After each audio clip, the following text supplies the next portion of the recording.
अस्सलाम वालेकुम दोस्तों, क्या हाल है? ठीक हैं आप? आज की इस वीडियो में मैं आपको बताऊंगा कि मैंने क्रिप्टो करेंसी में किस तरह इन्वेस्ट किया हुआ है और इसमें मेरा अभी तक गेन कितना है।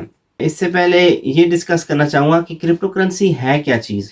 तो वर्ड जो करेंसी है, इससे तो यही पता चलता है कि ये एक चीज़ है जिससे लेन देन होता है। तो ये करेंसी की डेफिनेशन यही है। अगर हम बहुत पीछे चले जाएं, यही कोई 10,000 साल पहले, तो लेन देन बार्टर ट्रेड से स्टार्ट हुआ था। आप गाय दे के घोड़ा ले लें, आप गाजर दे के मूली ले लें, या फिर आप चिकन दे के अंडे ले लें। अब आप कहेंगे चिकन दे के अंडे क्यों बदले, जब चिकन खुद ही अंडे देता है। तो हो सकता है भाई चिकन कुड़क बैठी हुई हो। तो उसके बाद हुए सिक्के शुरू। तो सिक्के होते थे तांबे के या गोल्ड के या सिल्वर के, जो भी सिक्के होते थे। अब सिक्कों का जो फंक्शन था और जो उनकी वैलिडिटी थी, चिकन के बदले में कुछ सिक्के एक्सेप्ट कर लेते थे। तो उसकी वजह ये होती थी कि उनके ज़हन में होता था कि चलो इन कॉइन्स को किसी और ने कबूल ना की एज अ पेमेंट, तो हम इसका छुरी बना लेंगे, प्लेट बना लेंगे, या सोना होगा तो ज्वेलरी बना लेंगे। इस तरह तो उनका एक इस्तेमाल था, तो लोग उनको आसानी से एक्सेप्ट कर लेते थे। किसी बंदे ने कहा यार अभी तो मेरे पास सिक्के नहीं है, तो मैं लिख देता हूँ कि मैं आपको इतने सिक्के दूंगा इस सौदे के। तो यहाँ से कहानी शुरू हुई और लोगों ने लिख के देना शुरू कर दिया, तो लोगों ने कबूल करना शुरू कर दिया। तो एक ट्रेंड बन गया। तो उनको अगर आप पुरानी किसी फिल्म में देखें तो जो पेमेंट होती थी वो इतना बड़ा सा पेपर होता था, उस पर कुछ लिखा होता था। तो बेसिकली करेंसी नोट तो यहाँ से स्टार्ट हुए। अब सिचुएशन ये है कि दुनिया भर की सारी जो गवर्नमेंट्स हैं वो प्रिंट किए जा रही हैं। तो बात यह है कि अगर एक चीज़ बहुत ज़्यादा हो जाए तो उसकी वैल्यू कम हो जाती है। तो यही वजह है कि चीज़ों की कीमतें बढ़ती रहती हैं और जो नोट होते हैं उनकी कीमत कम होती रहती है। 2008 में जब क्रेडिट क्रंच आया, तो उस वक्त बैंक्स को सपोर्ट करने के लिए गवर्नमेंट ने बिलियंस ट्रिलियंस के हिसाब से नोट छापे और उनको दिए। तो जो जिनके पास दौलत है, जो अमीर तरीन लोग हैं, Elon Musk, Bill Gates, Jack Ma और इस तरह के लोग, इन्होंने फील किया कि इनकी जो दौलत है वो तो कैश में कम होती जा रही है। तो कैश तो ये रखते हैं, बिलियंस के हिसाब से इनके पास कैश होता है, ऑल दो इनके पास दूसरे एसेट्स भी होते हैं। तो इन्होंने ये चीज़ बहुत शिद्दत से महसूस की कि कैश रखने का फ़ायदा नहीं है और कैश के अलावा कोई और ऐसी चीज़ होनी चाहिए जो एक्सचेंज के लिए इस्तेमाल हो जाए। अब मसला ये है कि आपके पास अगर बिल्डिंग है या कार है तो वो एक्सचेंज के लिए उस तरह इस्तेमाल नहीं हो सकती जिस तरह कैश होती है। तो कोई और ऐसा अल्टरनेटिव होना चाहिए जो इस्तेमाल हो सके कैश के लिए।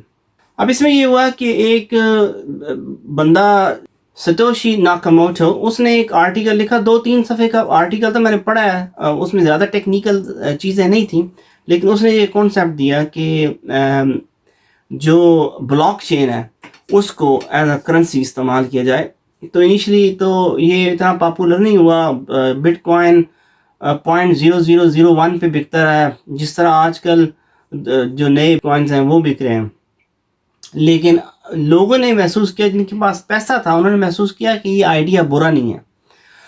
तो हुआ ये कि उन्होंने इसको अडॉप्ट करना शुरू कर दिया। अब लोगों के जहन में ये प्रॉब्लम है कि यार इसका फ़ायदा क्या है, इसको तो कुछ इस्तेमाल नहीं है। तो जिस तरह नोटों का कोई इस्तेमाल नहीं है, नोट आप ना खा सकते हैं ना ऊपर पहन सकते हैं, इसी तरह इनका भी कोई इस्तेमाल नहीं है। तो बात यह है कि जब लोगों ने एक चीज़ को एक्सेप्ट करना शुरू कर दें कि ये करेंसी के लिए इस्तेमाल हो सकता है, तो वो करेंसी बन जाती है। और बिटकॉइन और इस तरह के जो दूसरे क्रिप्टो करेंसीज हैं वो अब एक करेंसी बन गए हैं, लोगों ने उनको एक्सेप्ट करना शुरू कर दिया है। इलॉन मस्क ने 1.5 बिलियन बिटकॉइन ख़रीदे हैं और अभी उसने बहुत सारे बेचे भी हैं, सिर्फ ये प्रूव करने के लिए कि ये करेंसी बन गई है। लोग, जो कोई भी इनको बेचना चाहेगा, दूसरे लोग उनको लेने के लिए तैयार होंगे। और यही करेंसी होती है कि आसानी से आप उसको बेच सकें, आसानी से उसको आप ले सकें। तो ये तो अब बन गई हकीकत, इसको जुटलाने की कोई ज़रूरत नहीं है कि ये फ्लॉप हो जाएगा या फ्लॉप हो रही है या इसकी सेंस नहीं है। तो आजकल की दुनिया में ये है कि जो डॉलर्स है, हर करेंसी उससे पेग हुई हुई है। यानी कि हर करेंसी का जो एक्सचेंज रेट डिटरमिन होता है वो डॉलर के अगेंस्ट होता है। अब डॉलर इटसेल्फ जो है ना वो फ्लॉप हो रहा है, मार्केट से निकल रहा है, लोग उसको डंप कर रहे हैं।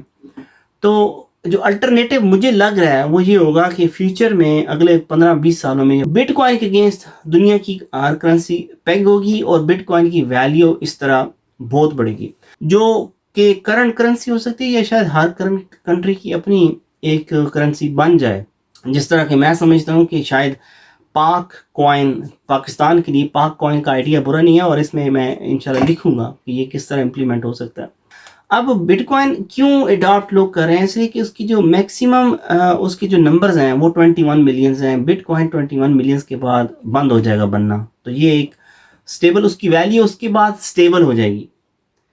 अच्छा वो लेकिन अभी उसमें बड़ा टाइम है, 2140 तक जो है ना ये बनते रहेंगे, तो अभी तो बड़ा टाइम है।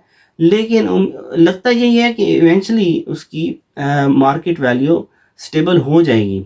अब आप सोचते हैं कि हर बंदा बिटकॉइन के लिए पागल क्यों होता जा रहा है जबकि ऑलरेडी इतना महंगा हो गया है।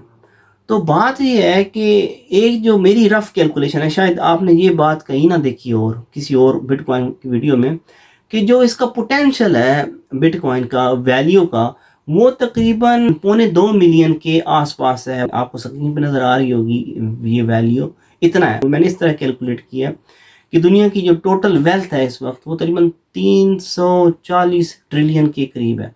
21 मिलियन जो बिटकॉइन है डिवाइड किया जाए तो वैल्यू इतनी बनती है। अब ये इसमें बहुत सारे इफ्स एंड बट्स हैं, आई नो कि ये कोई करेक्ट नहीं है, ऑब्वियसली दूसरी करेंसीज भी होंगी फ्यूचर में, तो ये शायद इस तरह नहीं हो, लेकिन ये एक रफ आइडिया है, तो इसकी वैल्यू वहाँ तक जा सकती है। अब बहुत सारे लोग समझते हैं कि ये इस तरह तो बिटकॉइन को इस्तेमाल करना बहुत मुश्किल हो जाएगा, तो शायद बहुत सारे लोगों को ये पता नहीं है कि बिटकॉइन भी डिवाइडेड है, एक बिटकॉइन की 1 मिलियन सतोशीज हैं, तो इस तरह इस्तेमाल हो सकता है। अब बिटकॉइन है क्या, ब्लॉकचेन का इतना नॉलेज नहीं है मुझे, जो थोड़ा बहुत है वो एक्सप्लेन नहीं कर पाऊंगा।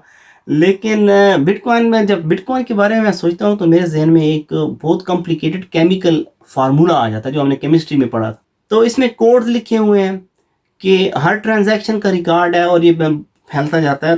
तो ये थोड़ा सा है क्रिप्टो करेंसी के बारे में, और मेरी नज़र बहुत अरसे से है क्योंकि मैं पढ़ाता हूँ। डायरेक्टली तो बिटकॉइन नहीं पढ़ाता, लेकिन स्टूडेंट्स अकाउंटिंग एंड फाइनेंस के स्टूडेंट पूछते थे 2014-2015 में पूछते थे कि सर इनकी क्या अहमियत है। तो मैं इनको यही कहता था कि अगर इनकी अहमियत कहीं और ना बनी तो इनकी ब्लैक मार्केट में तो अहमियत रहेगी।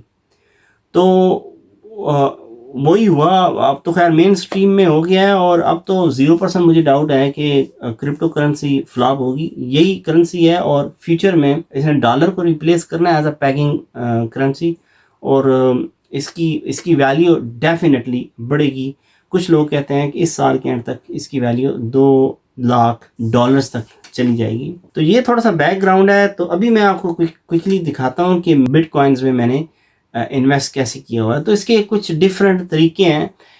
मेरी क्रिप्टो करेंसी की सारी जो इन्वेस्टमेंट है वो ई टोरो पे हुई है। बिटकॉइन पे 220% मेरा गेन है, यानी कि अगर मैंने 100 पाउंड डाले थे तो उस पर 220 पाउंड जो है ना बन चुके हैं। वो 1000 डाले थे तो 2200 पाउंड बन चुके हैं। मैंने बिटकॉइन और लिया और वो उस पर मेरा गेन अब 70% है, यानी कि अगर 100 लगाए थे, 100 डाले थे तो 170 पाउंड वो बन गए हैं। फिर मैंने और लिया, और ये मैंने अभी रिसेंटली लिया है, अप्रैल में लिया है, जब ये डाउन हुआ था तो और ले लिया, अभी वो भी 20% अप है, ठीक है। और कुछ दिन पहले फिर लिया है और वो अभी 15% वो भी अप है, ठीक है। तो ये मेरी बिटकॉइन में इन्वेस्टमेंट है। उसके बाद मैंने लिया इथीरियम। अब इथीरियम पे मेरी मेन इन्वेस्टमेंट इथीरियम है, क्योंकि मैं बिटकॉइन में लेट हो गया था, लेकिन मैंने इथीरियम टाइम पे ले लिया। तो इथीरियम में जो मेरा गेन, जो सबसे पहले मेरी इन्वेस्टमेंट थी, वो उसमें मेरा 500% गेन है, यानी कि अगर 100 लगाया था तो वो 500 बन गया है। और उसके बाद दोबारा लिया, ये मैंने लिया था साल की शुरू में, जब बिटकॉइन लिया तो साथ ये भी ले लिया। तो उसमें अगर मैंने 100 डाले थे तो वो मेरे 170% हो गए। ये स्क्रीन में मैं आपको दिखा रहा हूँ, ये मैंने पिक्चर वहीं से अपने पोर्टफोलियो से लिया। और उसके बाद मैंने फिर लिया और वो अब 100 के 170 बन गए, यानी कि उस पर 70% गेन है। और जो मेरी थर्ड इन्वेस्टमेंट है वो मैंने रिपल और XRP पे की हुई है। XRP मैंने लिया, जो सबसे पहले लिया उस पर तकरीबन 470% मेरा गेन है। 100 के मैंने 470 बनाए हैं। इसके अलावा एक और है, उसके मैंने 100 के 180 बना लिए हैं, और फिर 148 150 मैंने एक बार फिर लिया, तो 3 दफ़ा ले चुका हूँ। ये तो हो गई मेरी डायरेक्ट ओनरशिप। एक और तरीके से मैंने इन्वेस्ट किया था बिटकॉइन की ETF में। वो मैंने ट्रेडिंग 212 शुरू से यूज़ कर रहा हूँ काफ़ी अर्से से, तो वहाँ पे मैंने ले लिया। तो इस ETF पे मेरा जो गेन है वो तकरीबन 175% है, यानी कि 100 पाउंड डाले थे तो वो 175 हो गए। तो ये एक मुख्तलिफ तरीके से मैंने इन्वेस्टमेंट की हुई है बिटकॉइन से। उम्मीद है आपको ये मालूमात पसंद आई होगी। प्लीज़ वीडियो को लाइक करें और अपने दोस्तों को शेयर करें।